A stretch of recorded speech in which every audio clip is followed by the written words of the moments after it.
The Mario Brothers are a household name. Everyone from young to old has heard of this dynamic duo, whether it be from playing the games themselves or from the publicity the games of the Mario series receive. It wasn't always like this, though. Mario had to start somewhere, and this was the arcade version of Donkey Kong in 1981. He reappeared as Donkey Kong Jr. in 1982, only this time playing the part of the villain.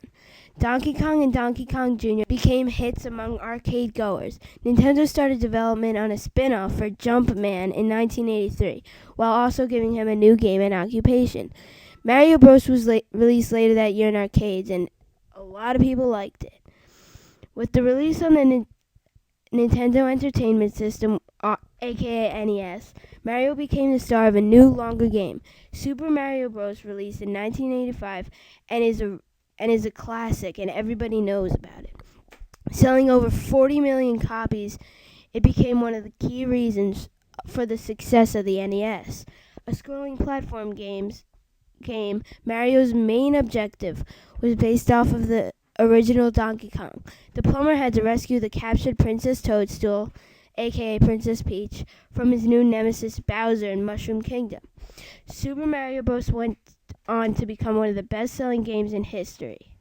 Nintendo chose to instead release a modified version of the Japanese game called Doki Doki Panic, but Mario characters were added in place of the original, along with various other changes. It was released in 1988 as Super Mario Bros. 2 in North America and in 1989 in Europe. It features 7 new worlds, and the player could play as 4 people: Mario, Luigi, Toad, or Princess Toadstool, aka Princess Peach. Commonly known as the black sheep of the Mario series, Super Mario Bros. 2 did not sell well compared to its first. However, it still left an impact on the Mario series. Many people still bought it. The game introduced characters that have become regular characters such as Bob-ombs, Shy Guys, and others. After the Mario series was getting very popular, development on Super Mario Bros. 3 was quickly started. It hit shelves in February of 1990 in North America and in mid-1991 in Europe. It quickly received great praise among NES gamers.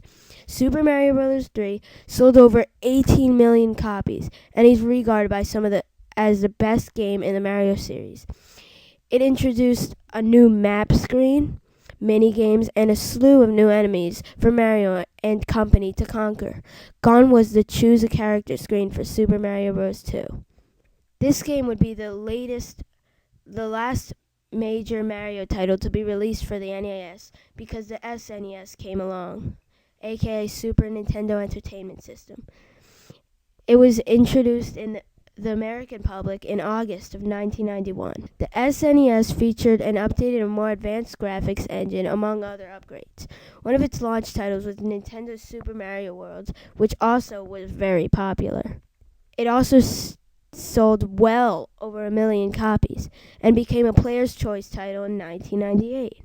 Super Mario World would be the only typical platform based around Mario for the SNES, as Nintendo explored other genres for Mario and company. Nintendo decided to make a go-kart racing game, therefore making it called Super Mario Kart, and then it was made in 1992. As a success, Super Mario Kart featured numerous tracks based on levels from the previous Super Mario games. It went on to sell over 1 million copies. Nintendo continued to put Mario into other styles of games, releasing titles such as Mario Paint, Mario's Time Machine, various endearment games featuring Mario, and even a Mario RPG.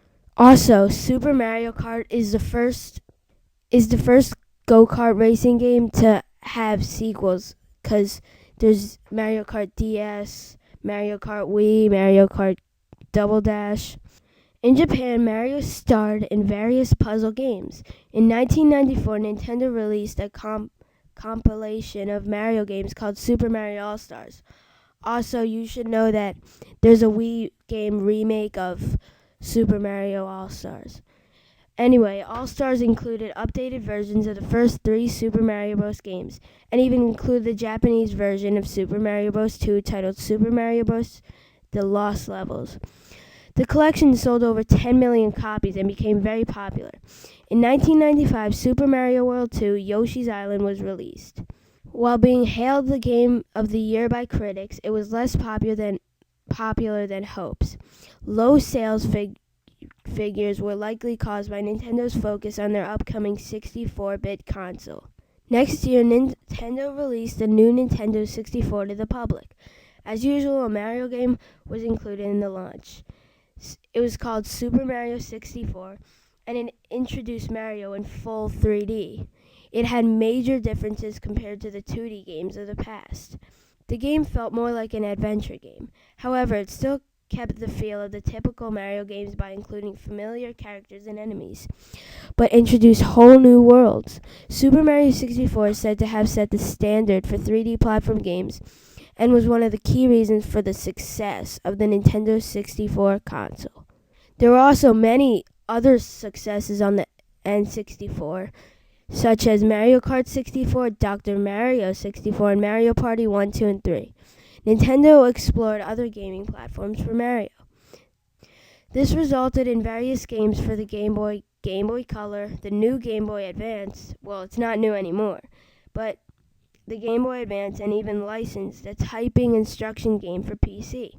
Nintendo also started creating a series of sports games featuring Mario and his friends, the first being Mario Golf, and then the arcade fighting games Super Smash Bros. And Mario Tennis. In 2001, a very popular game was published called Paper Mario on the N64.